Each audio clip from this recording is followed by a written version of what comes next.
Show me your tricks, Annie. Oh, which one? I don't know. Hold them. Well, you're not gonna catch anything if you're gonna fucking just slop around on a target. You're a sloppy target.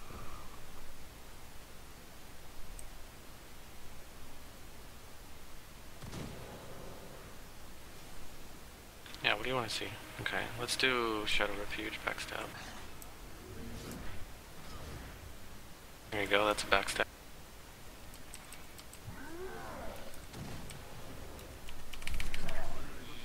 I don't know if I got it. That's another backstab. What? So for the Shadow Refuge, did you just? I just Shadow pistol. Refuge, then you hit one, and then you Shadow Step after the backstab starts.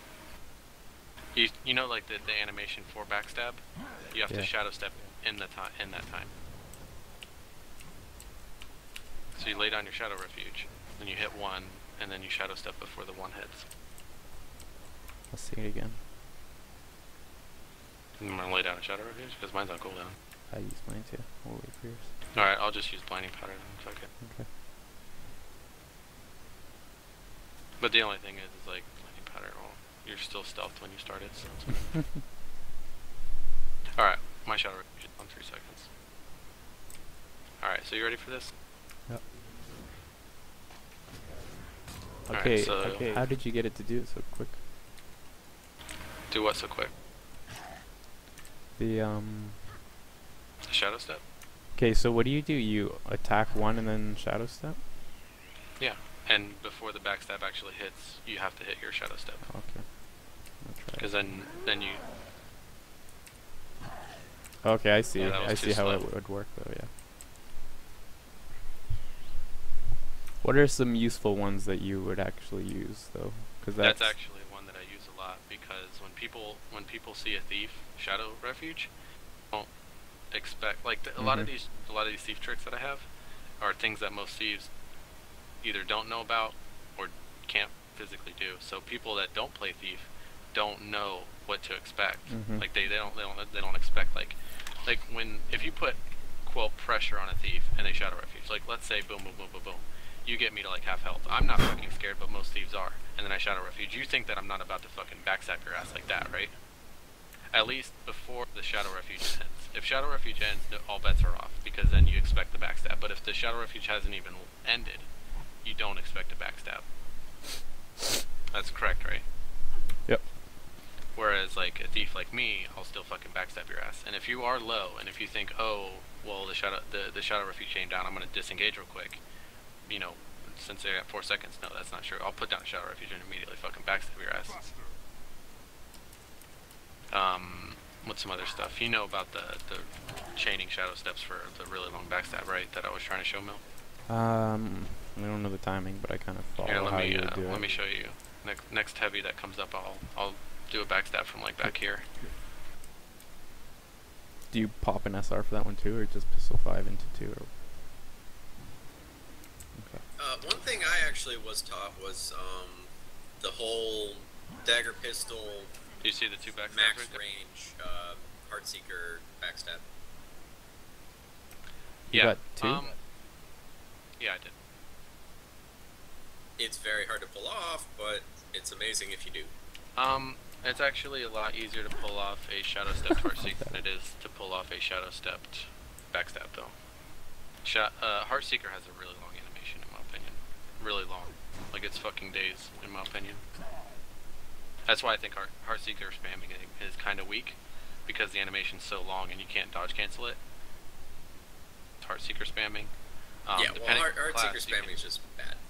Well, because the animation's so fucking long. I mean, it's not even about Heartseeker spam, it's just Heartseeker has a long-ass animation, and the animation is punishable. Sure, Heartseeker can be a big threat damage-wise, even DPS-wise, but the fact is you can't dodge cancel it for 3/4 of a second is very fatal. Look, I'll show you this. I'll show you this double backstab thing. Okay.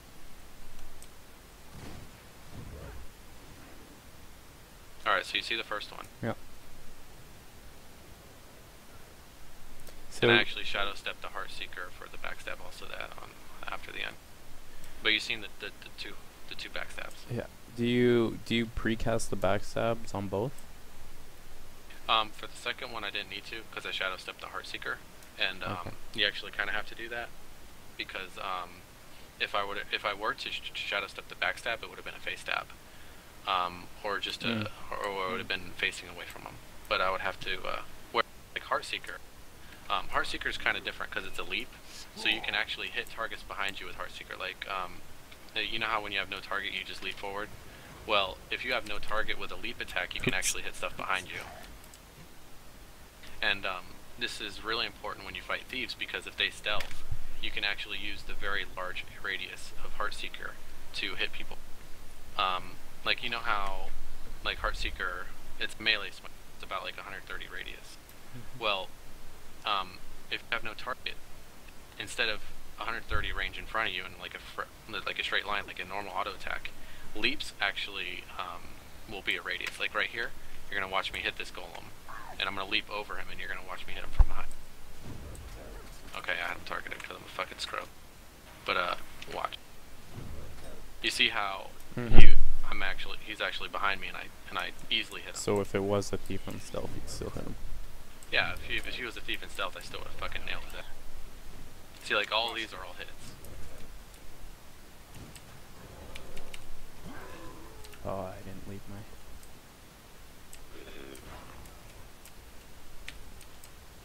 But it's like all these Heartseekers are all fucking hits. Okay. And this is stuff that like hits thieves and hits anything that's stealth and all this other shit. Or like if I want to hit a target and I want to hit a target with Heartseeker, but I don't want to be like in their face, I'll detarget them and use the mobility to harass with people like that. I do a lot of Heartseeker harass. It's kind of fucking weird. I know it's something you don't ever fucking see. But like this works great on low targets because you know typical Heartseeker spam, you're very immobile and you know you get caught out. But you know if you Heartseeker spam like this, like the Heartseeker harass is what I call it, is it keeps you moving Instead of stopping right in their face. Yeah.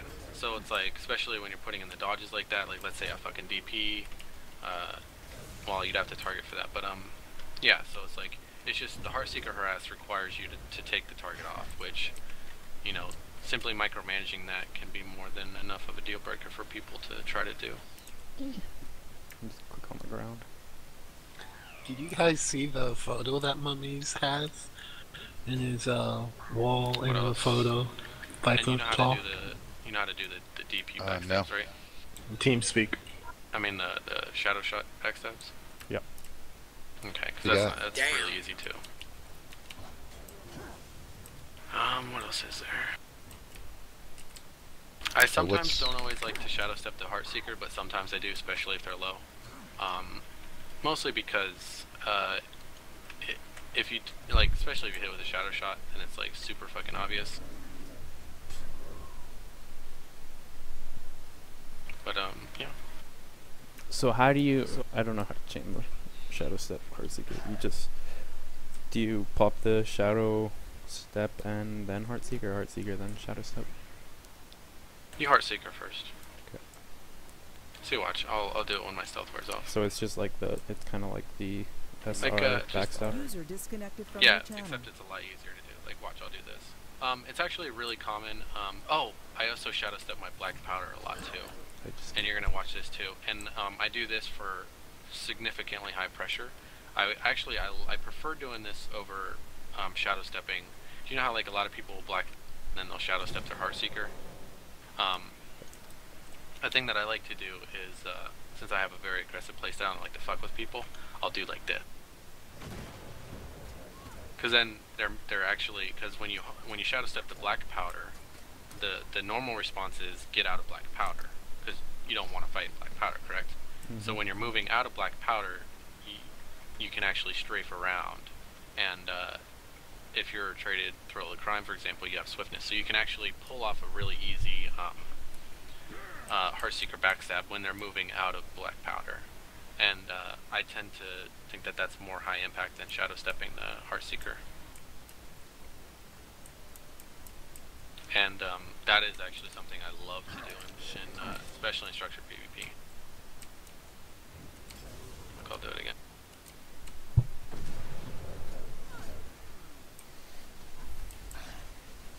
This is awesome. I'm gonna fucking rewatch this of my own personal fan.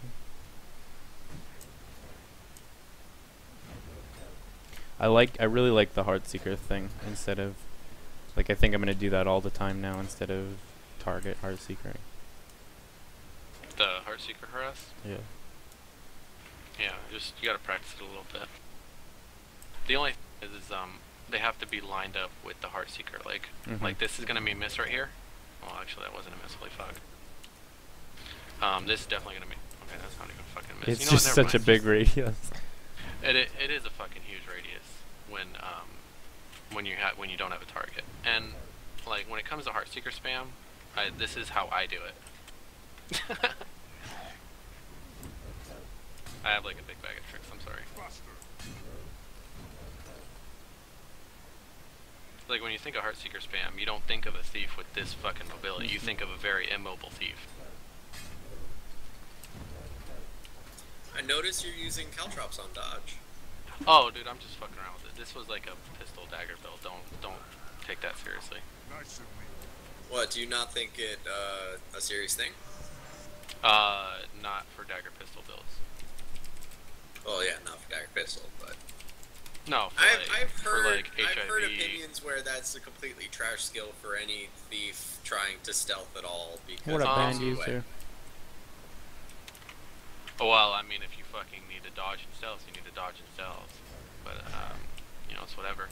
There's actually a lot of good benefits to it. Like an HIV thief can shadow refuge, and then just start dodging all over a body and condi bomb on the body without breaking stealth. Like that's a legit thing, especially if you're traded at least 3 acro. You're gonna you can actually condi bomb in stealth with that. Like watch, I'll show you right now.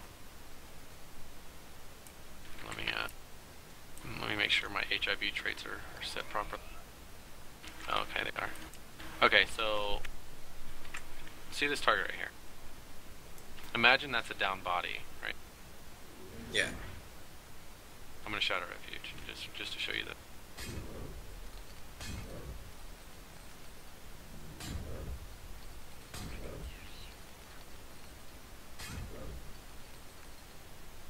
There you go. That's your fucking HIV for today. Yeah. Look at that. I don't even have. Me too, poop. But I might have to I don't even have condi stats in this, and this is the bullshit that they can do. No, caltrops not bad for HIV thieves because you don't need thrill of crime on a condi thief. Would you What take about that over like powder? No, because I think thieves have really good utilities. I actually don't even like that. Most thieves run the movement speed signet, just because I think that thieves have really good utilities.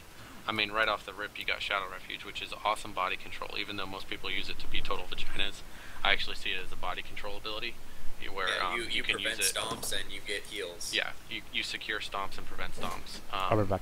You detarget people with the stealth. Shadow Refuge actually heals, and that heals down players as well. So you actually res faster under Shadow Refuge. It's a body control ability in my opinion. And then okay, so you're down 1 utility, so you got 2 utilities left. You want I break. There's 4 really big good utilities that thieves have outside of Shadow Refuge, and you only have 2 slots at this point, and that's either Infiltrator Signet or Blinding Powder, and you use Infiltrator Signet for very aggressive stun breaking, which is most notable for PvP, or you can have Blinding Powder for more passive play, which you see a lot in Reverse World because everybody is a total vagina, and passive play kind of rules, so you build for it. And then in the third slot is your escapability or momentum base abilities. So Shadow Step, Shadow Step return ability is really good for that. Also, Signet of Agility is really good, and I usually break it down where I choose either Infiltrator Signet or Blinding Powder, and then the other slot is Signet of Agility and Shadow Step. I usually don't go outside those mixes. So, I mean, eating up another utility slot for the movement speed signet is kind of trash in my opinion. And also, Travelers is actually really good in Shadow Arts builds. Yeah. I know, fucking hate me, but whatever. Like if I go 26600 and I go Traveler Ruins, it's actually pretty mobile. It's actually really good. Any kind of Warverse World Thief build, Traveler Ruins are really good on them. And I know a lot of people are probably thinking that, oh, well, Thieves get well, yeah, but if your swiftness runs out, like, if you fucking have aggro and that's your only thing is swiftness, you're not gonna fucking stay on target unless, like, the target goes down instantly. So you're only gonna be killing up levels. Or, like, really fucking capping. The one thing I was actually wondering about is I very much want to combine Shadow Arts with at least Bountiful Theft. So I was actually wondering if something like a 40604 build would actually be competitive. Okay, I've done a lot of thief trade testing. I mean, shit, the thief is actually my main. So like, well, I am asking. I actually think that thieves have really good traits, and there's a lot of actually viable stuff. Like when I hear like most people saying, oh, well, I could like do this because it's my playstyle. No, a lot of times when people deviate from builds, it's because they have a crippled ass playstyle and they need a crutch ass build to cover it up. But thieves actually do have really good traits, and I'll just type out the type of stuff that I've actually tested and had good success with, at least in Warverse World, where the way you play kind of does. Here, I'll just type it out.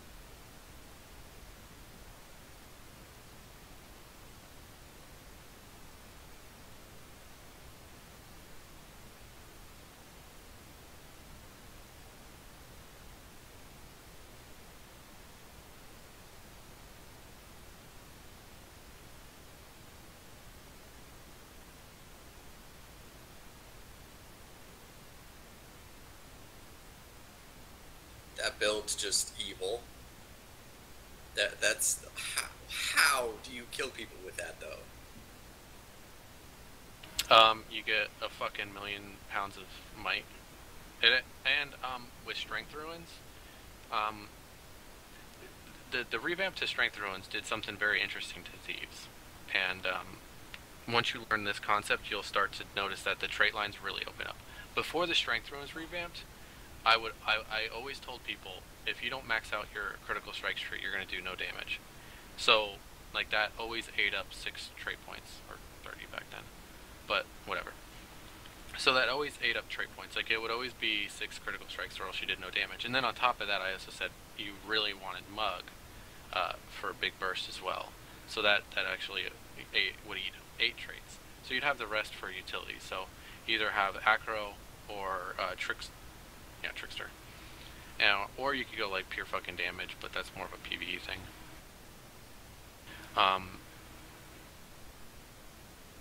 But now since the Strength Ruins came out, where you get the flat might, the flat damage percentage off having a thing of might, acrobatics can actually replace critical strikes. And you know the Sizer build where it's like 20066. That actually emphasizes this concept to the max, where Acro actually replaces critical strikes, and this is actually the most popular trait spread for tournament thieves, like the ESLs and all that other shit.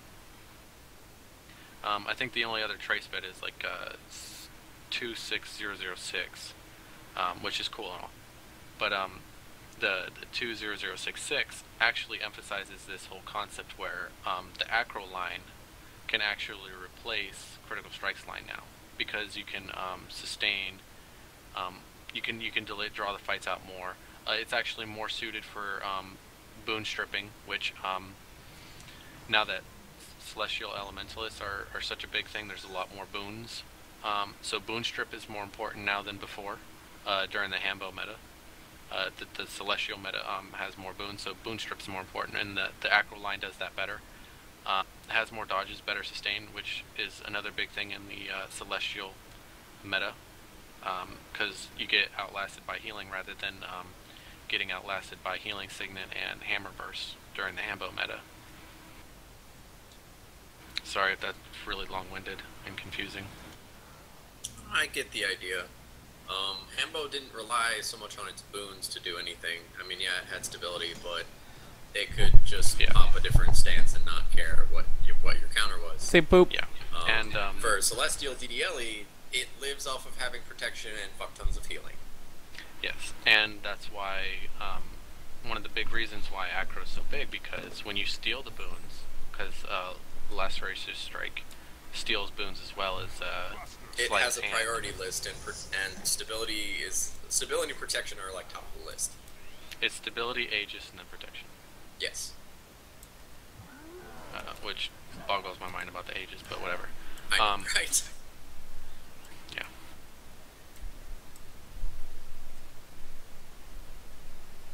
So.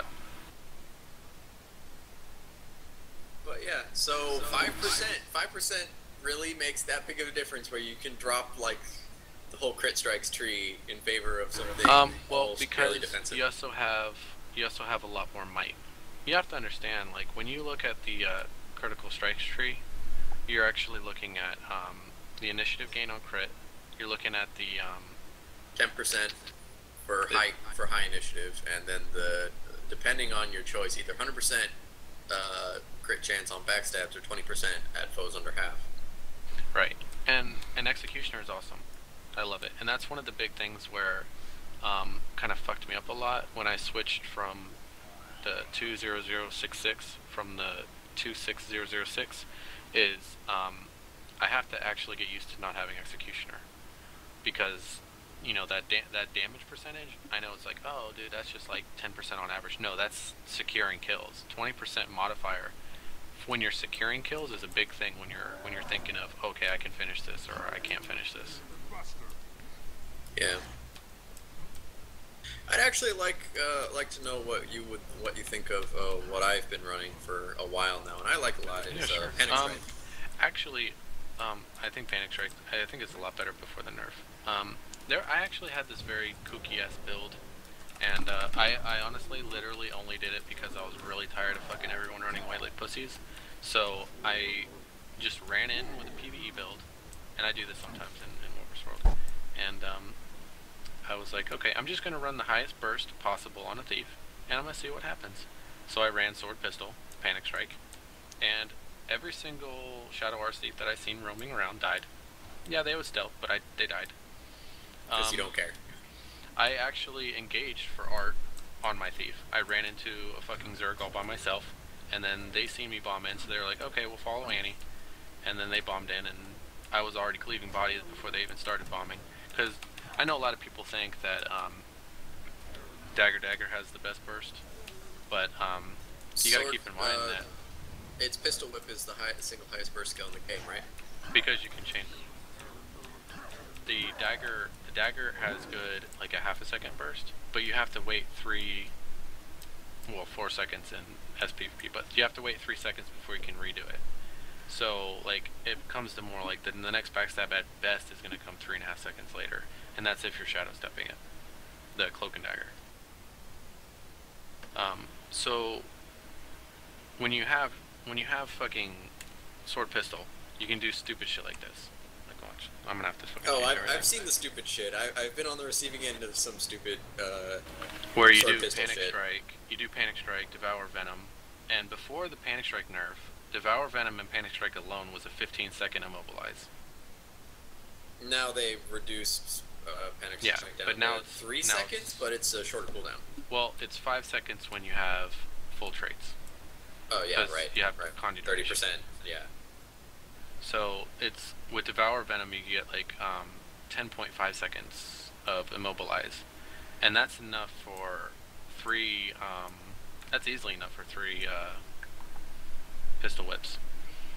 So I mean that's a good 30k damage right there. If you got like a glass target, you're gonna drop a lot of people.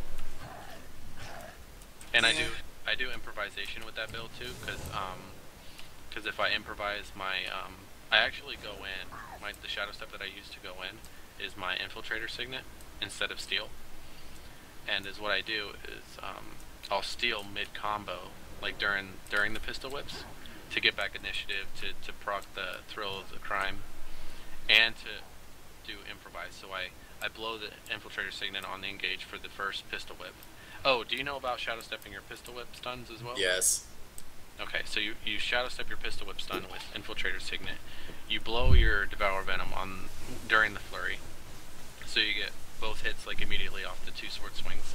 So that's 5 seconds of immobilized. Then you do Panic Strike because you get them low within a few seconds. So you're gonna get another Panic Strike within the next 2 pistol whips. And then you're stealing after you proc your Devour Venom. So you can actually have a chance to refresh Devour Venom and get another 5 seconds of Immobo, or you can get you can shadow step another pistol whip. Well, when I faced this, and I have seen this out and about, what I did was I would just, you know, pop a clear and dodge the fuck out. You'd what? Pop a Condi clear and dodge the fuck out. Oh, yeah, but if you can get multiple shadow steps on the pistol whips, you can actually stay on targets really well. Yeah, especially since you have the sword Infiltrator Strike, which has Immobo on it. And because you can improvise your Infiltrator Signet back. Yeah. Actually, what I run on Thief is Dagger Pistol 60206.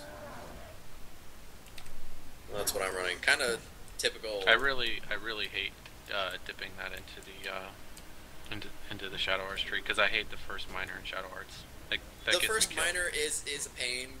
It can be useful if you just, you know, right when you get low, just back off for a bit, take that hit, and then use that to reposition. It's risky, but it can save your ass, but more often than not, it's probably going to kill you. I feel like it saves people that are vaginas rather than people that outplay. Because if I'm okay with sometimes finishing people off when I'm at 20%, but if I, you know, if a random crit that I don't, you know, that isn't likely to happen happens, and then it pops me into stealth, and then I get revealed, and I can't actually secure the kill now, then yes, Shadow Arts, the first minor in Shadow Arts, can actually get you killed. That's the way it works. It can actually get you killed if you're a playmaker. If you're a total vagina, it'll save your life. If you're a playmaker, it can get you killed. And that's quite that's quite a static way of looking at it. The way I look at it is to when you notice yourself low if you're making a play, and your trait prevents you from securing a kill, then your trait got you killed. If you're a total vagina, then yes, it saves you. But if you're a playmaker, it can kill you. I mean, sure, if you fucking act like a little vagina every time you get half health, and you don't make plays when you're low life, then yes, it won't. However, you're stopping your playmaking. I mean, if I'm at 30% and okay, I can agree with that argument. I generally don't like that trait either way. Like, just like the way, like when like the ranger ability, you know, Shared Anguish, where if you get hit by a CC, then it gets transferred to your pet instead. In the same vein that I do not like the Shadow Arts minor, I think that trait, Shared Anguish, kills people. Not the ranger, but it kills other people. And you're gonna think, oh, how does stopping CCs on you get other people killed? Well, if a thief's Basky Venom engagement doesn't give them enough advantage to secure a kill, and you get them killed, then Shared Anguish just killed the enemy thief. Yep, I've seen that sort of thing. Show me the shadow step, like the, okay, so the first backstab steal, then you turn on your shadow step. How do you get the second backstab? You return during the Heartseeker. Okay. So you Heartseeker first, then return? So, I honestly, I do not like Shadow Arts, personally, just because I'm a big playmaker. I understand that, I just can't, I just find Thief is way too easy to kill no matter how you're playing it without some additional Condi Clear on it. I just have to have the Condi Clear in stealth. That's just part of how I play it. Yeah, it's probably a crutch, but I just find I can't sustain outside of that. Even if it's a burst class, you're gonna have to find a way to reset to reburst. If they got a Condi Spike on you, if you don't have that trait or some other way of dealing with damage Condis, you're fucked. You're dead. You're just gonna die in a corner somewhere. The way to really think about it, in my mind, is in a more passive build in a more passive playstyle, it's great. However, in a playmaking build, in a playmaking playstyle, it will get you killed sometimes. Well, the minor trait, yes, but I'm doing it for the major. Right. So when you go to Shadow Arts, you're doing it for, I do it for passive play rather than playmaking. Oh, I make plays on it plenty. Walk up, make sure someone goes down, walk away. Sure, I mean you can farm the Cabbage Patch with any fucking build. But I mean, if you're making plays where you're low life and you're actually securing a kill, like, I mean, I could provide a million examples, but it's not going to matter.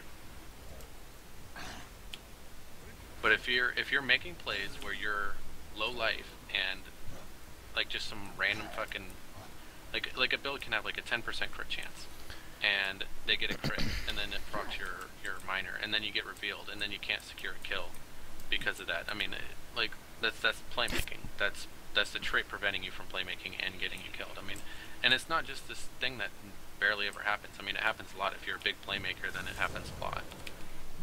I mean, I'm used to going to like 30% and then still going hard as fuck on people. You know, knowing that I'm gonna have a stealth ready. But if I even put 1 point into there, then I run the risk of randomly getting my playmaking fucked. So that pretty much sums up your opinion on anything in that tree. Is fuck that. Fuck Last Refuge. No, because I literally just said that Shadow Arts is better for more passive playstyles, where that trait does not hamper your ability and actually helps more often than not. If you're playing passive, then yes, a free stealth when you're low is actually nice to have. Would probably be nicer farther up the tree, though. Yeah, I guess. I don't know. I honestly think they need to replace that trait with something a little more versatile, because, yeah, that thing fucking kills I honestly see it more often than not used as a crutch rather than something significant. Now, like, Conding Cleansing on stealth I think is a great trait. I think the Shadow Arts tree has a lot of good traits, especially blind on stealth is actually really nice. You sit in Shadow Refuge and you can fucking blind bomb people. I actually was doing some kooky stuff in a Zerg once, where I was taking the new Grandmaster trait in Shadow Arts, you know, the one that applies the 50% damage reduction, and I would just sit in a fucking bomb with stealth with like a full fucking tank thief, and just sit in Shadow Refuge and just apply blinds and 50% damage reduction to everybody every second. It was actually pretty fucking crazy. Is it horrible that I'm actually planning on making a full Dire Thief with that trait just to run around behind a Zerg and res people for laughs? I actually really like, and I haven't really had a GvG or Zerg guild to test this, but I was always under the impression, that I would honestly rather have the 50% damage reduction on stealth in a Zerg fight than the heal while stealth. Now, roaming and small group combat, the opposite is true, where I would rather have the health. But in a Zerg situation where you can get heals from Guardians and Ellies and stuff like that, and the 50% is more immediately high impact, I think a GvG thief can pull more weight out of the 50%. We actually did. That was our initial thief build. Was 266 with that 50% reduction in stealth. Yeah. That was specifically so you can res people and secure stomps as a gang party, and then we comboed it with Aura Share Ellie, so DD Aura Share Ellie. So the gang had 93% damage reduction. There's even more stuff you can do with it. Like, you can sit in the Shadow Refuge if you're tanky enough, or you can dodge around. Because dodging doesn't prevent you from being stealthed. So you can actually dodge around and still apply 50% damage reduction. And keep in mind, this isn't just for the thief that benefits from this, it's everybody else in the bomb. Yep. So, like, if you're a DD, or like any kind of ganker thief, and you have this trait, and you go in on a backliner, like let's say a backline ranger, which I think is totally viable, by the way, and I talked to mummies about it. It is. But, like, let's say you stealth next to a ranger, well, they have 50% damage reduction. Sure, they might not be hitting you, but they could be hitting somebody else. They could be hitting your fucking backline, and they have 50% damage reduction. That's fucking huge.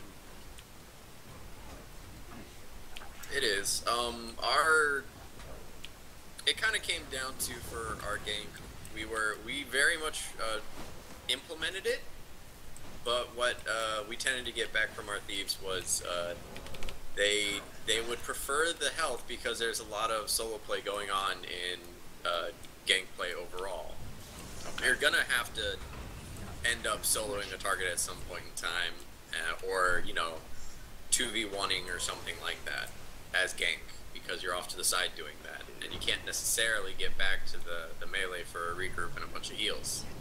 So that maybe it just requires a certain playstyle to truly take advantage of. Pretty much, but that's not the playstyle that our thieves are working with. So I guess so. Yeah, our thieves are basically non-coordinated. But I'm a really big fan of high impact stuff. Right here, motherfuckers. You could probably tell just by like the rotations and stuff that I'm doing. Like high impact is what I do. Yeah, that's actually something I notice is a very common thing amongst more veteran MMO players. Is eventually they just end up having the motto of "Go big or go home." To some degree, I also like a lot of flexibility and versatility too. But anything high impact, I think is really good. You don't really see me playing past. That's why I play like a lot of. How I play my backline Ellies a lot. Is I like Ellie a lot. And I like a lot of backliners because they are so high impact. I can melee train. I mean, just ask fucking Mill. I can melee train just as fine as anybody else. But I honestly feel like, as an individual, my individual impact is very small in a melee train. This is true, and that's actually one of the reasons I swapped to an Ellie. Is I actually notice my own impact, and I can tell if I am having a good effect or not on Ellie versus Guardian. When I played Guard, it's pretty much I'm sitting there, I'm not fucking up, that keeps my party up, but all that can be completely invalidated, or I'm not really sure if that's being utilized by other people. So instead, also being stuck in one class, if it's going to be a class, it might as well be Ellie, because Ellie can do fucking I put this everything. in my app for DUI, but I do like the backline Ellie because it is so high impact, but and they're so high impact. There's actually an entire role dedicated to stop them from doing their job properly. The gank squad. But if you have another playstyle that I really enjoy, is backline harassers. Like they're basically like the gank's backliners, and is what they do. And this is my playstyle is I'll harass backliners, and when they take too much pressure, then it's actually safer for thieves and stuff to actually go in on those targets. So let's say you have a gank squad with I know exactly Mesmer, what you're talking about. Like a Mesmer Ranger. Do you want to know what I've actually noticed playing out there? That is exactly what Ellies do. Ellies do both of that. They support the melee train doing their thing, but a large portion of the time they're actually messing with the other Ellies, with other Ellies. They throw rock walls in their faces, and they get the immobiles on them, and they throw the will skills on them, and then they just get the waters targeting. and the meteors and the statics on the front line. But the gank backliners are actually better suited to doing this than the Ellies are. Now, I'm not saying that Ellies are bad at it, because, if you catch a fucking Ellie with a static field, then, yeah, they have to pop armor earth. And then the thief has to sleight of hand it off and blow them up. But whereas, a ranger has a lot longer range than an Ellie does, and they can actually pressure targets a lot farther away, safer. And when, an Ellie takes, a 10k rapid fire, they have to pop a heal. They have to pop a heal. And then the ranger fucking blinks out like a 4K and then a 3K auto attack. So I mean that's 7,000. And then after that, the next rapid fire would be when the thief would go in. And I honestly do not like a solo backline gank. If I had a 3-man gank, I would actually prefer Ranger, Mesmer, Thief. And I'll tell you why. It's because when you only have one backline gank, like a Ranger or a Mesmer, they're the ones with the bullseye on their head. They're the ones that all the ganks go for, because they're the one backliner. And if thieves are out ganking people, trying to go in on full health targets like full health Ellies that haven't been pressured, then there's no defense from the Ranger. Fuck's sake, can't get it. Even in SPP, if you're the only berserker on your team, then the other team's berserkers just go for you. And if they have like 2 or 3 berserkers, then you're fucked. And then you're gonna lose the game because nobody on your team has damage because you're the only berserker. And then you lose the fucking game that easily. So when you have the gank squad, you have the thief that just kind of just hangs back, and it's only one person that hangs back, or they can fucking short bow harass the melee, which is fine too. I honestly think that's very strong to do. But anyway, they can just like chill back, and if anybody goes in on the backliners or the backline gankers, then they can go in on it, and then you outnumber it, and then you get like a really good fight. And like the Mesmer and the Ranger can spread apart and then cause automatic overextensions on anybody that tries the melee, which is a big thing when you consider med guards and the axe shield warriors that I see all over the fucking place for some reason. Oh, but that's if you cause them to overextend, then they have a harder time doing anything effectively. But a lot of people don't force the overextensions. They're not forcing the double ranged gankers. Like let's say, you know, like you could throw in a fucking Phantasmal Berserker and a rapid fire on an Ellie, and if it's something with at least half Zerg, it's gonna get a lot of pressure. And then the fucking thief can be like, well, okay, I guess he's half health after healing, better fucking just Heartseeker, backstab Heartseeker him once, and then fucking downed. I mean, sure, he's gonna misform away, probably get up, but, you know, if they blow a fucking banner, you call it that they blew the fucking banner, and then the thief goes back and you know, does defensive counter ganks. And then they wait for the fucking Ranger and Mesmer to fucking do this shit again. And that's why, if I think that the backliners are the big impacts on the melee train, which they are, and the gankers are there to control the backliners, then the backline gankers that pressure the backliners in the first place are actually the god of GvG, because they determine who gets fucked and who doesn't. And whoever they decide to fuck cascades all the way down to the gank, to the backline, to the melee train. They're like a good fucking backline gankers is gonna fucking impact everybody. If shit rolls downhill, they are the ones with the biggest shit because they roll down the longest. And but anyway, long story short is in addition to backlining for the high impacts, I actually really like backline ganking as well. There's like 2 abjured people right around us right now. Oh shit. Wakey and what is the guy's name? His His character's Camram or whatever, but cool. But yeah, I mean that's just my preferred playstyles, and I love it. It takes advantage of my situational awareness and general ability to just fuck people over. Yeah, that would actually be nice to see. Actually having a coordinated gang set up to do something specific like that. And it's not actually not that hard, because I mean, if you have like a Ranger and a Mesmer and like one thief, I mean, you could basically, the gang squad can just basically say, hey, this Ellie's fucking low. He blew all of his shit. And then the thief's like, oh, guess we're all just gonna fucking pile on one person. But I mean, and I don't like overextending. I don't like overextending. So when I see like people running gankers that just go in, then I feel like that's easily punishable. Because like, let's say if our melee, like our Ellies play aggressive, and our melee train doesn't just bomb in every fucking 2 seconds, and then the Ellies call out, oh, there's a thief on the backline, and then all of a sudden the melee train fucking bombs in on the fucking backline instead of against the enemies, where they actually bomb in on the thief. Well, you SPVP enough with the thief, you're gonna realize that the shit that gets you killed the most is the shit that you're not seeing. Like if some fucking random guy Earthshakers you from behind, you're dead. You know, likely. You know what I mean? It's very possible that you're the dead. Pew Pew Rangers. Yeah, even if you're... No, I'm not even talking about that. I'm talking about like melee stuff too. But yeah, that works too. But if you have like 8 people fucking bombing on you, I don't care if you're fucking Shadow Arts, dude. You very well run the risk of going down immediately.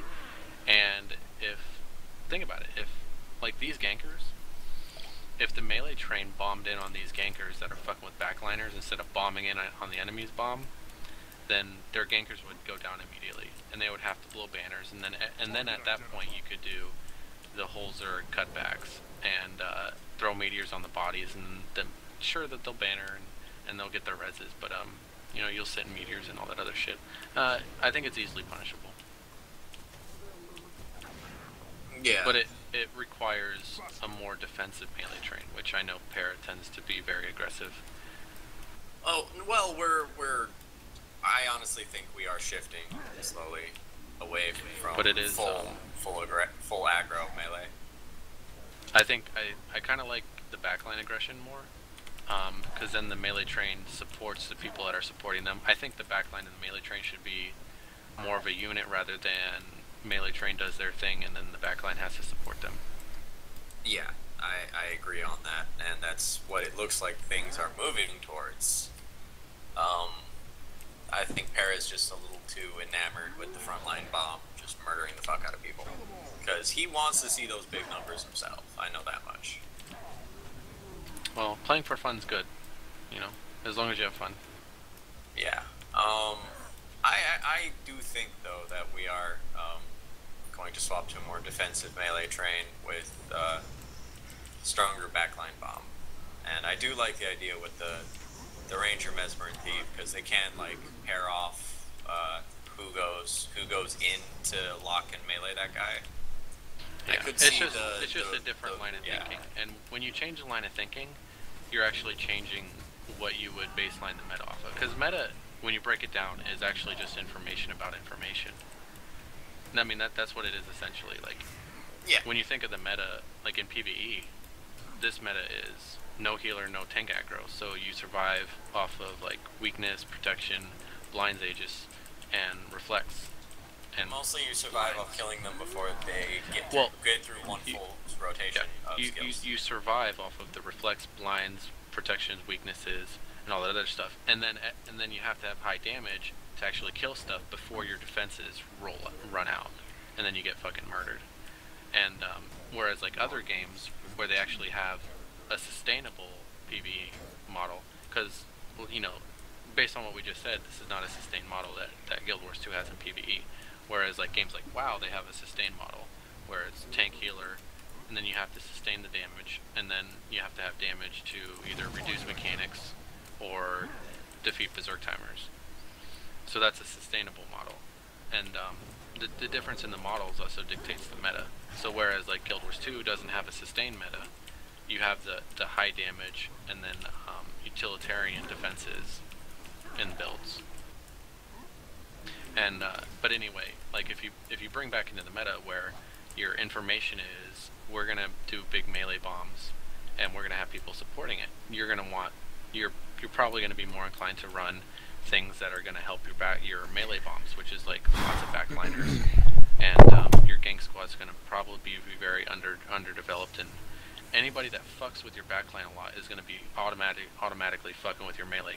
Like how often do you see like Para tell that the Ellies are fucking up, or that your guys are sloppy, you're not doing that good, and that's because, you know, you're taking pressure. Yep. But that's just the way it is, and it's the gank's job to take the pressure off the backline or put pressure on the enemy backline so that their melee bomb support's not as strong. And I mean, this is just simple strategy. I mean, it's not something that happens with immense GvG knowledge. This is just simple strategy. I mean, I don't GvG a lot, but I mean, it's just simple strategy.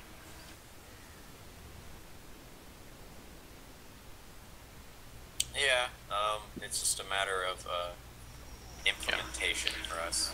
But anyway, back to the whole meta thing is when your line of thinking revolves around the melee train, that's your meta, is your melee train meta. Whereas like when you think of controlling the backline and the enemy backline, which automatically controls their melee train, then you're actually changing your line of thinking, which is a different meta shift where, you know, when you have like the mindset of the melee train meta, you probably think that rangers are useless. And like my girlfriend actually made a ranger, and when she was in art, she was told to switch because rangers were fucking useless. And that's because they have a one push meta. They don't put pressure on the backliners. They don't do anything. So ranger is useless in their meta because it's not in their line of thinking. They haven't evolved. Yeah, that always disappoints me. Yeah. So when you think of like controlling the backliners, now all of a sudden Mesmers aren't just there for null fields and veils. They're there for the immense amount of pressure that they bring, and it's not something to be laughed at. that they're very capable of doing. And then rangers too.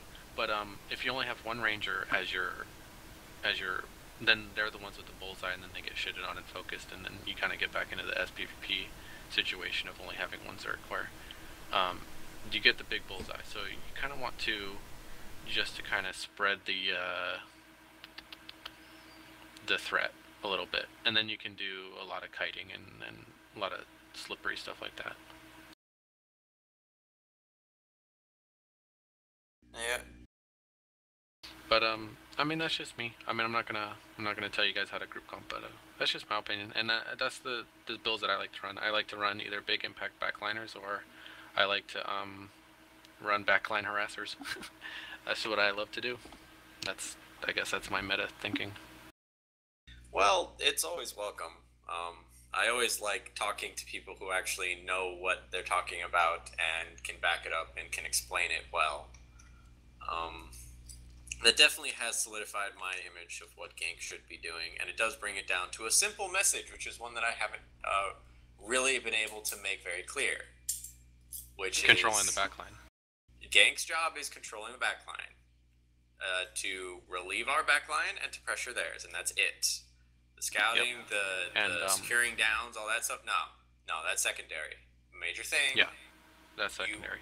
That's protect another thing why I like the ranged backliners, is because they're the ones that are actually better positioned to protecting our backline and harassing their backline, and that's because that they're ranged. Like if you have like 3 thieves or 3 melee gankers, and they go in on the enemy backline, you have no protection on your backline.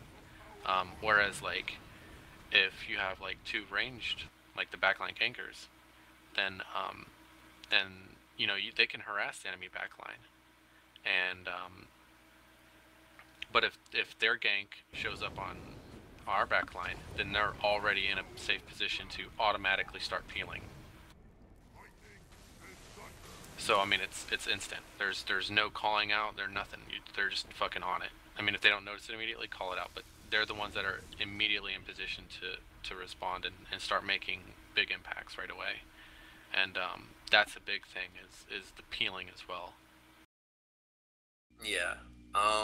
That's one thing we do need to work on. I'm actually wondering how our Mesmers actually tend to play Mesmer, because especially Maz, honestly, because she is our both of them. What are you talking about? None of them follow meta or our build. Because when I run my my Mesmer and backlines, especially when I run DGP, the first thing I do is start immediately pressuring enemy backlines, and you know, of course, I sometimes I'll like fuck around with when I don't really want to pressure backlines, I'll run like triple glamour builds, and I'll play more of like a backliner or Mesmer.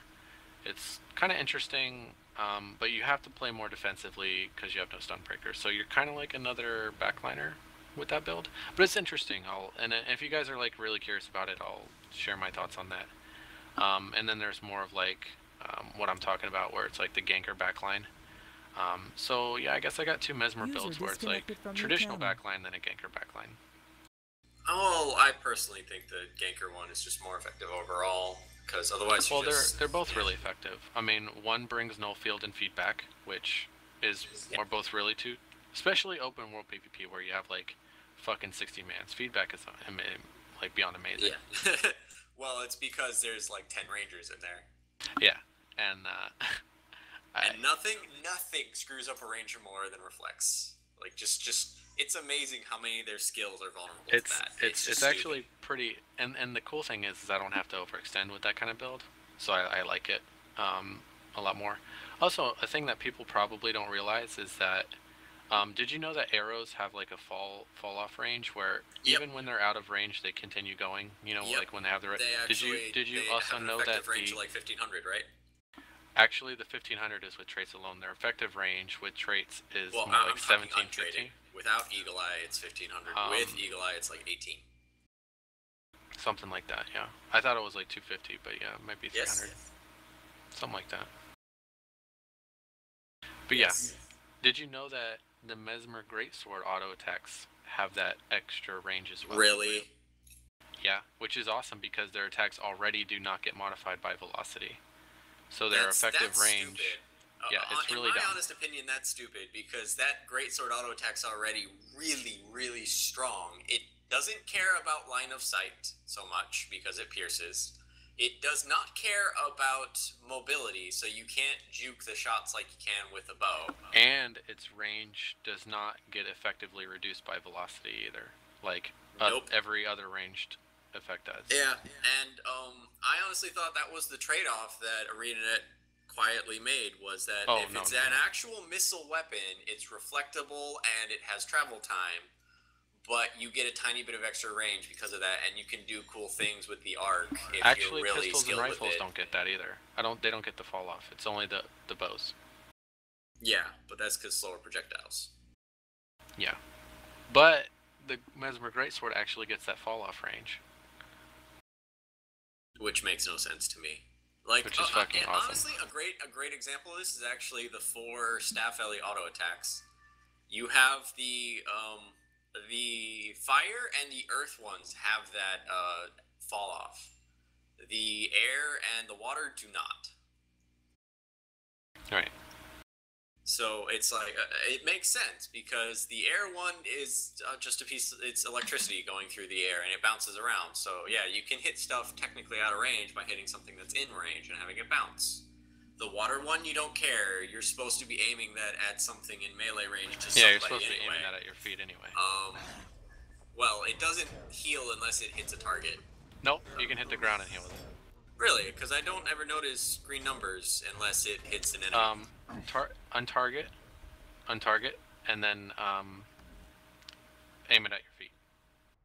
You can also heal the melee bombs with it, but with that method also, you don't need a target. You can just do you do like a lot of like guesstimation targeting with your camera and stuff?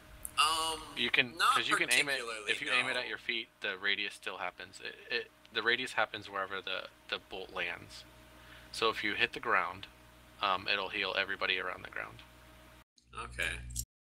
I do it a lot, and I actually have a DGP Ellie that I taught that to, and he's actually running with a cleric healer build where all he does is sit in a melee train with cleric stats, and he just fucking spams water heals all over people. And his heals are that like, build gets ridiculous. His AoE healing on his auto attacks is 800 each, which is kind of stupid. Yeah, that is pretty stupid. It's amazing, but yeah, it's stupid strong. And because he's using the Monk ruins from the AC tokens. Yeah, where Monk, Sigil of Benevolence, Aquatic Benevolence is like the trio that makes it stupid. Yeah, the Grandmaster trait. Yep, Aquatic Benevolence. It's really dumb. And I think the water sigil can also hit on the ground too, because it says on hit, not on crit. So it might be able to proc off the ground. I haven't actually tested that. Maybe. That'd be really gay. Yeah. Yeah. If not, you just get renewal. Well, no, you don't want renewal because you don't attunement swap that much. Yeah, you're putting all your eggs in a basket on water though. Yep. It's worth it though. It'll be worth it. Well, you could just take the renewal sigil and, actually do other things. You just take Arcana and, No.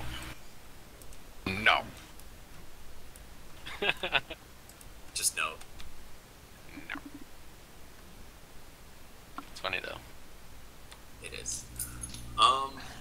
Yeah, but I am thinking we do need to. Not only do we need to go through our gank and actually make sure that they're all up to par, but actually go with Mummies and Parrot to make sure that they understand the role of gank. And I've talked to Mummies yesterday about it, so I think he's kind of opening up a little bit. But I'm not gonna come in here and try to change stuff for you guys. But I mean, if now would be you're the time for that. You are guild friend. DGP is generally cool bros. I mean, we share a damn TeamSpeak server and all, and we transfer together and all that sort of stuff. And we are always up to talking shop. I mean, if we're ever not down for talking shop, I would be very surprised. Because that's kind of what we need to be able to do. Is talk about this sort of stuff with people who know what the fuck they're saying. Because once we get insular, once we start not caring what other people think, that's when we start going downhill very, very, very quickly. Yeah, and honestly, I know Mills probably picked up on it, but like I'm not trying to act like I know everything about, especially when it comes to melee bomb. Like when I asked, like I think last night I was asking Dubler because we were talking about flamethrower NG stuff because he wanted to know like some of my thoughts on it, and me and him kind of hashed it out a lot. I was asking him like what your average times on the melee bombs are, because that you know that actually comes into play with this build. Yeah. And he was like saying like 15 seconds, and I thought that was a really long time. I thought you guys were more like 8 seconds to 5 seconds. But I mean, Well, it's I shorter don't run with, now than it used to be. yeah. I mean, he runs with you guys more than me, so I mean, I can only take his word for it. I would say about 8 to 10. I typically blast Warhorn. It does get all the way down to 3 seconds, What the sometimes, and it can be long depending on if it's an overrun or not. Like if it really honestly depends on how much pressure frontline's taking and how many downs they secure or how many downs they generate. Yeah. 90% of the time I'll blast Warhorn for it to go in and then come out with it and blast it both. So 10 seconds or whatever. What is that? Do you run fast hands? Yeah. I do. Yeah. Okay, so But I still have the I horn gotta up wonder though. What is with Mill's opinion on all this stuff? He's like everybody's running this way and he's the only one. I think Mill's on the opinion that fast hands is needed, but me and him, well, I mean, obviously I was trying to help him out with the non-fast hand stuff, so I mean I can only do something. Okay. Earlier I linked our 2 builds for Warrior. Oh, did you? The second, I didn't see that. the second one was on his insistence, and he did make a good argument for it, which is pretty much Warrior has no invulnerability frames. Guardian has a shit ton, and Warrior just doesn't have a lot of survivability. So tank up a bit.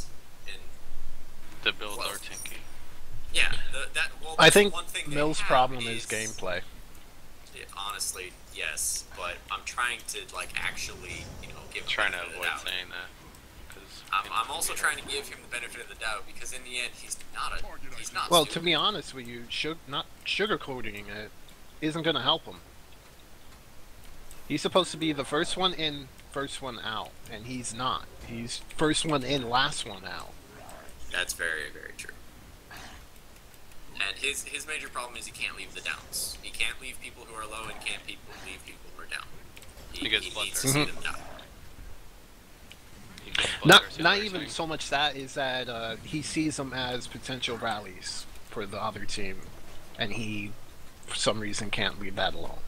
Right, but he's not running a damager, so he needs to let damage be the damage people's roles. Yes, Let people and do their job.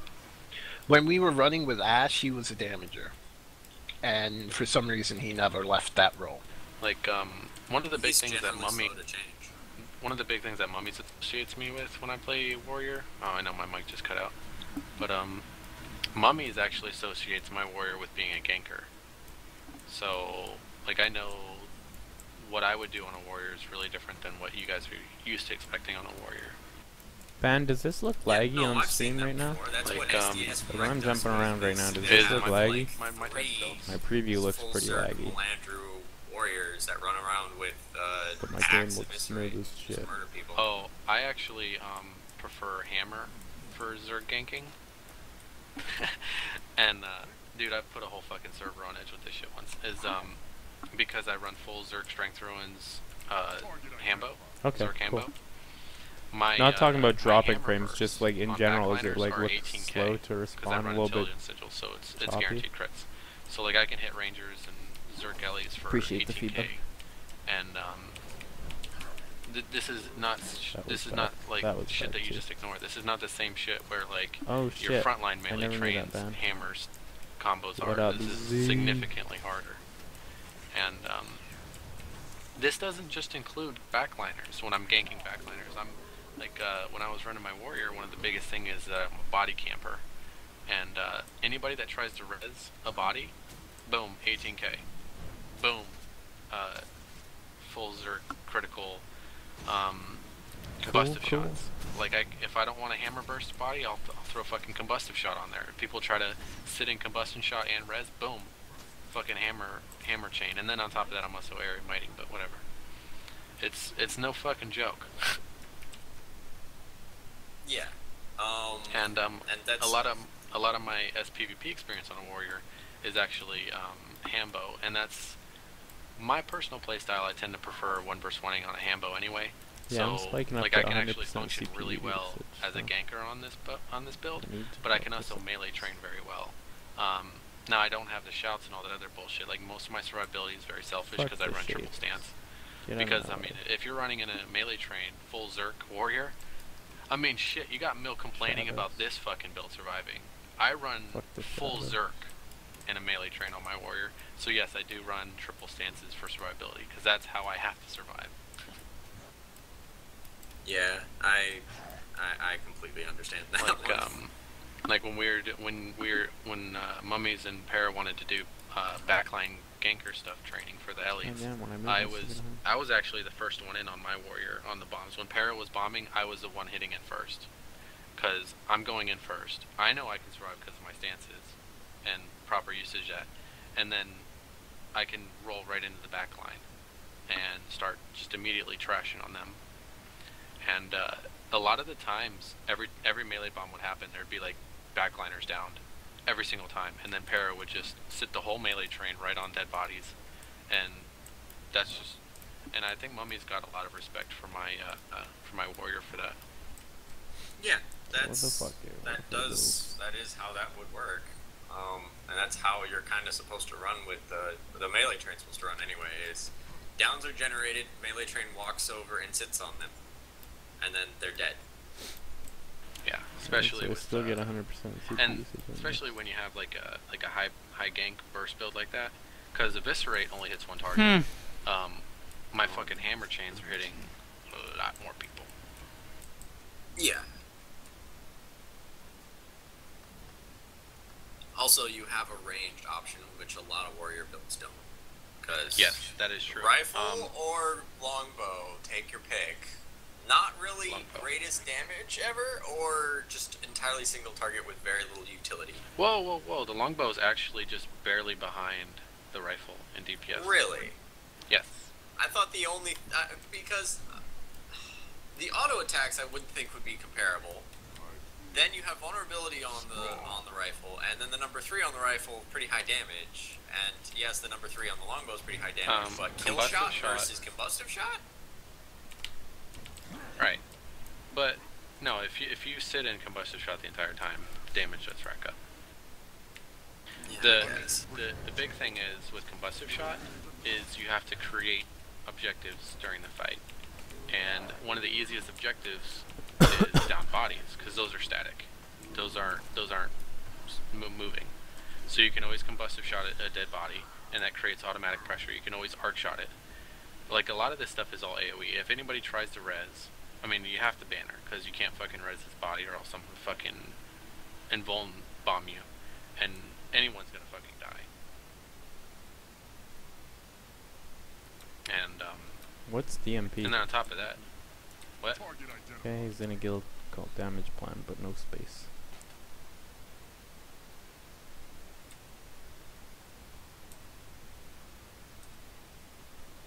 Do you know what that is? Is it someone next to us? In front of us, I targeted him. He's in the ruins. I don't see him. Right in front of where I'm looking right now. Jumping up top. Yeah, I see that. That's odd. Huh. I Weird. just assumed it was like a secondary DGP guild or something. But yeah, and this is like